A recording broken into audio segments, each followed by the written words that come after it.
my very first teacher was a man named Jim Rohn. And he was a personal development speaker. And he had this 3.5-hour seminar he would do that I went to when I was 17 years old. I was already reading books. I was obsessed with wanting answers. I want to know what made the difference in the quality of people's lives. Not because I was intellectually interested, but because I grew up in a really tough environment. I had 4 different fathers. There was a lot of, my mom was a great human being who loved me dearly, but she, abused both alcohol and prescription drugs. So she was very physically abusive. And I was, believe it or not, 5'1" in high school. I was a little guy. So I got the beat out of me pretty regularly for things that I didn't do anything to do with. And so it made me try to figure out what made her work, what makes life work. It made me more of a practical psychologist. And the modeling concept came because Jim Rohn used to have this phrase. He said, success leaves clues. He said, if there's anything you want in your life, don't assume that somebody has some special gift. They may have a gift, but they probably developed it, most of it. And if you sow the same seeds, you'll reap the same reward. So figure out what this person's doing different than anyone else and do that. He used to have a funny way of describing it. He used to say, Tony, find out what poor people read and don't read it. It's like, because he said, that's the fabric they're trying to build their mind from. Find out somebody who's successful, wealthy, not just financially wealthy, but somebody who's rich emotionally and spiritually and physically and financially, and find out how do they live their life differently? What are the things they believe? What are some of the daily disciplines that they're a part of? And so really early on, I got obsessive about wanting to have all the answers. So I said, I'm going to read a book a day. Because I figured, a person takes 10, 15 years of their life, they pour 2 or 3, 4 years into this book, and you absorb in a few hours, literally a decade's worth of life experience. And I'm into compressing time. So I didn't read a book a day, but I read 700 books in the area of human development, psychology, physiology, all of my first 7 years of reading, right? My youth. In high school, I was Mr. Solution. You have a problem, I have a solution. Especially if you're a girl, I was especially motivated. I could really help you with your boyfriend. But I want to be more clear about something. Part 1 to have an extraordinary life is mastering the skill of the science of achievement. How do I take what I envision and make it real? And how do I do that quicker, faster, better, easier? The ability to manifest what you come up with and make it real, like you've done with your company, yes, that's a skill set. I spend an unbelievable amount of time helping people do it faster, quicker, better, showing them the shortcuts, teaching them the strategies, modeling what works so you can save yourself a decade. But I would submit to you that having done this for 38 years with, 50 million people at this stage, I can tell you that the science of achievement, there are a lot of people that are damn good at that, and they still don't have an extraordinary life. They have an extraordinary life. You see it as extraordinary. But I get the phone call from the multi-billionaire who tells me he wants to do this thing on his business, but what he really find out is he's miserable as hell, and he's hoping somehow I'm going to rub off on him on that side too. And so I give him what he asked for, the change in his business, but I also give him what he needs, which is the change inside of him. So the second skill is the art of fulfillment. If you want an extraordinary life, you can't just achieve, you got to be fulfilled. As simplistic as that sounds, but it's an art. It's not a science. Sure. It's a science to making money. Come on. Any age, any color, any background, any gender, if you do these things, you'll have an abundance of money. You do these things, you're going to have too much month at the end of the money. You're going to have financial stress, right? Body. Everyone's biochemically different, but you and I both know there's fundamental rules, laws. There's a science to the body. You violate that science, you're going to have disease. You're going to have low energy. You align with that, you're going to have an abundance of energy. It's going to affect everything in your life. It's a science. Fulfillment's not like that. Fulfillment is as different as our human beings. You want to know what God or the universe likes? Look at the jungle, look at the forest. It's diverse, right? So most people think, well, I want to get that because they've been modeling somebody else, and that might work on how to achieve something. It'll never work for what to fulfill you. How many people you know, like you, got what you thought you wanted, and you weren't fulfilled? And that, I always tell people, success without fulfillment is the ultimate failure. The ultimate failure. Because if you go at something and you fail and you're an achiever, you don't fail. You go, I learned something, I'll just try something else. I'm going to still get there. But when you succeed and you're not happy, you're technically screwed. It's just like, what are you going to do? So, a perfect example of this, I mentioned the seminar you were there because it hit me about a year and a month ago. We lost what I consider a national treasure, Robin Williams. And I asked people, how many love Robin Williams? Everybody raised him all around the world, right? He made people laugh. People were touched by him. So how good was he at the science of achievement? I mean, he wanted to be a great comedian and make the whole world laugh. He did. He wanted to have his own TV show. He did. He wanted the #1 show. He did it. He wanted to make movies. He did. He wanted to have an Academy Award for not being funny. Dramatic, and he did it, right? He did it, yeah. He said he wanted a beautiful family. He achieved everything, and he himself. That's crazy. And I know recently someone saying, well, he had dementia, he had drug abuse, he had alcohol abuse most of his life because he made everybody happy but whom? Himself. That's the ultimate failure. So if I had no other message to offer your viewers, and you let me give it to them right now, please. I'll tell you what I believe. I believe our lives are controlled by one force, decisions. I certainly believe in force greater than myself, call it God if you will, grace, whatever you want to call it, the universe. But I also believe it gives us choices. And the decisions we make control us much more than the conditions we meet. It's not the conditions, it's your decisions.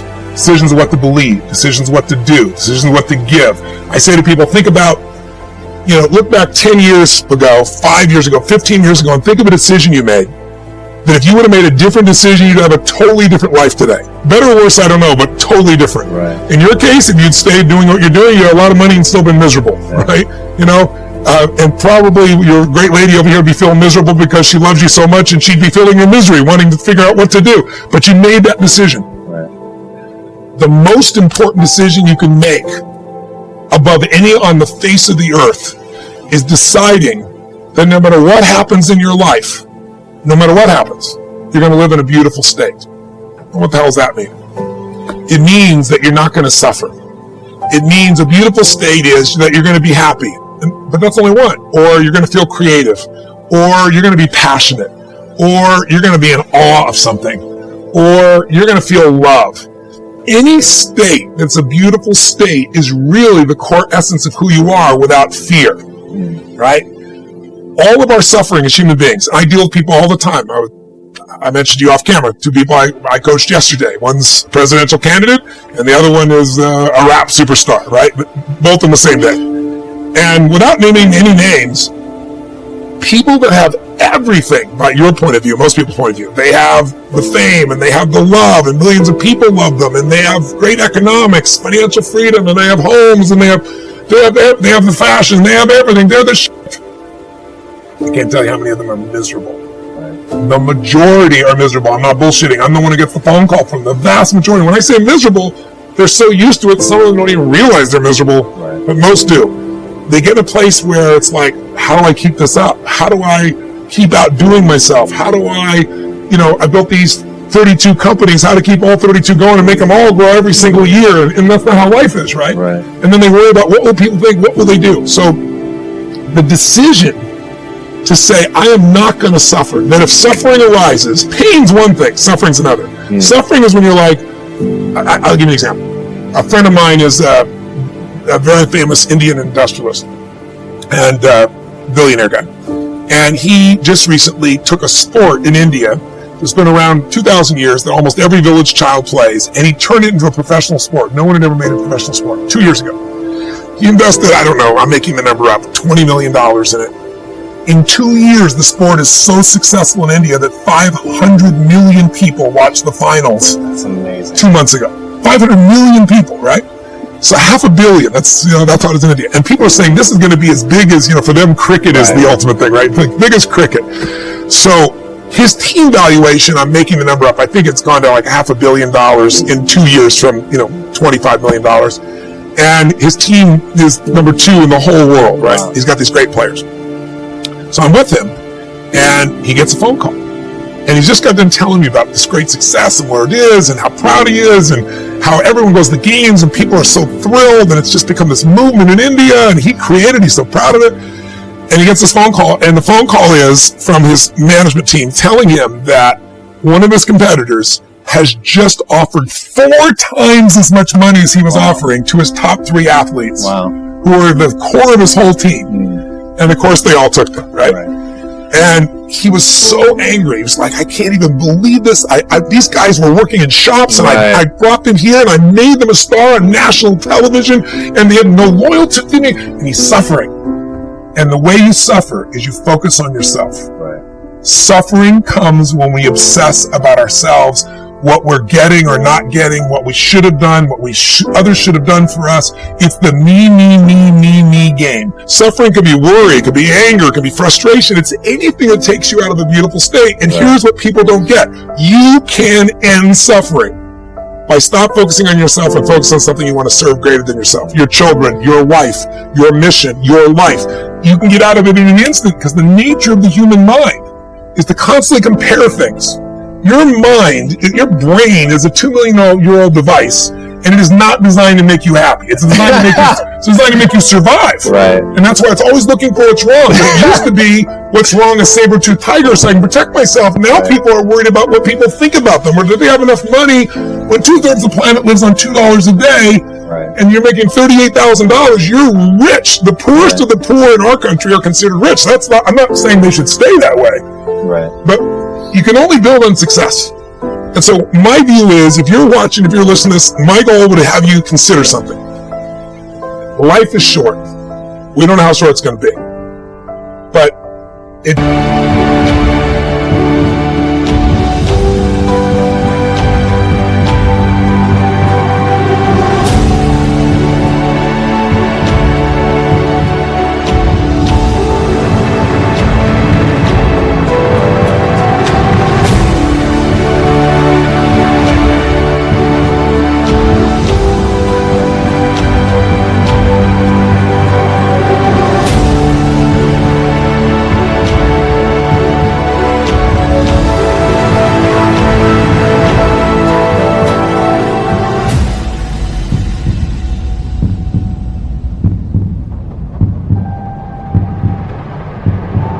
If you only had a week to live, I bet you wouldn't allow yourself to suffer over a little crap that makes you crazy normally. I think you would probably spend time with those you love. You would do what you love.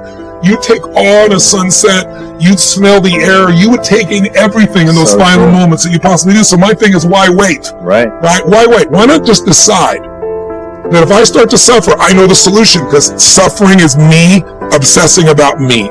You might say, it's not me, I'm worried about my kids because they're not doing well. No, you're worried that you haven't done enough for your kids. It's about you still, right? Yes. You know, you're worried about what was done or what you should have done or what shouldn't have done. And you can end that in an instant by becoming aware of it and saying, I have made the most important decision of all. Right. I'm going to live in a beautiful state. Because here's what's going to happen. Anybody watching, you may lose a family member, you probably will. Somebody may get cancer. Your business the government might change the rules. They might change things radically that you can't even do anything about it. You might go bankrupt. You might get divorced. I'm not saying anybody will, but no one knows what's going to really happen in your life. Life's full of uncertainty, but here's what you can know. You can decide no matter what happens, you can have a great time. If somebody like Viktor Frankl can be locked up in Auschwitz and come out of that and experience finding joy in the middle of Auschwitz, then human beings have a capacity they've undersold themselves on. We think that the outside world determines how we feel. If people have to behave a certain way, if your husband or your wife or your kids or your coworkers or whoever, your boss, has to behave a certain way for you to be happy, and if they don't, you're unhappy, then you're always going to be unhappy, because the more people around you, the more they're going to change that, because they're all human, right? And if you have to be a certain way to be happy, you're going to violate it too. So my invitation is, as great as it is to achieve, more important to enjoy. And if you can enjoy every moment in that state, when you're feeling loving and playful and passionate and curious and awe, you treat other people 100 times better than when you're feeling frustrated, pissed off, overwhelmed, worried, stressed, or feeling sorry for yourself. You're going to be a better parent, you're going to be a better lover, you're going to be a better business person, you're going to have a better life. So my soliloquy is, decide. Decide today. And actually say, what if I cut it off? What if I said, I'm not willing to settle and I'm just going to live in a beautiful state? Doesn't mean you won't feel bad. It doesn't mean you won't stay there. You instantly change. That's doable. I believe in energy. I believe in inspiration, because inspired, in spirit, the opposite of that is kind of dead, right? So I believe in being inspired. But I'm a strategist at my core. And, if you're inspired and you run east looking for a sunset, I don't give a damn how enthusiastic you are, how positive you are. It's not going to happen. So I'm a strategist first. But I really do believe that people have got to look at their life and say, as much as I want great strategy, I need a great philosophy of my life that's going to make me fulfilled. If you're fulfilled, like you said, you mentioned earlier, if you were with your friends and you guys weren't succeeding, but you're having a damn good time with this camaraderie, it's still worthwhile. And you can find a way to succeed eventually. But what...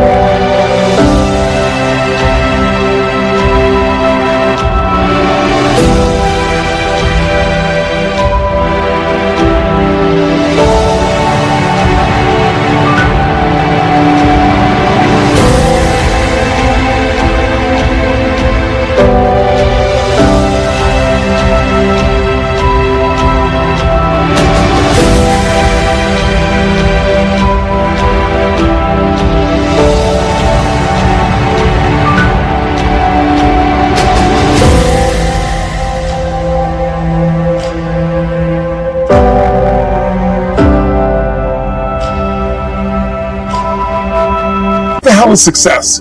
It's hitting an expectation.